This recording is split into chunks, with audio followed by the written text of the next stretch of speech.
Hi everyone, thank you so much for taking this class with me, and we're going to paint the seascape. Why I chose this reference photo, the reference photo that I will share in a moment, is because I really like the shadows. I've never painted shadows like of people on the sand, and I thought this will make this painting a little more interesting. And I started painting it wet on dry. So the thing is, I had to keep moving fast so I can apply all the paint without having like hard edges.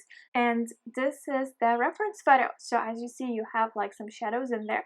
You are welcome to paint more people and more shadows. You also have people in the water. But here I needed a sketch for the people, for the shadows, and just so I have that line where I am going to have like the end of that sea foam. And here's a list of all the art supplies that I used for this painting. So arches, watercolor paper, rough, this time rough.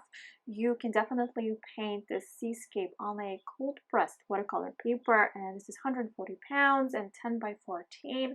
Here's the thing, whenever you paint any landscape, it's much easier to paint it on a smaller sheet of the watercolor paper, because then you have less area to worry about, like in terms of a drying paper. And this is a screenshot of my working palette, so you always know what colors are placed where on my plastic palette.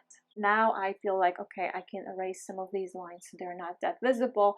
I know where they are, so that's all I need to know for this painting. And this is the wax sticks. So this is the wax stick, and I am going to use it as if I was painting basically the sea foam, but you have to press hard, and whatever you see pieces, then you can kind of push it over, and the wax stick will stay in your paper, so you don't remove it. This is not like masking fluid for watercolors. Now this is a flat stroke 3/4 size brush.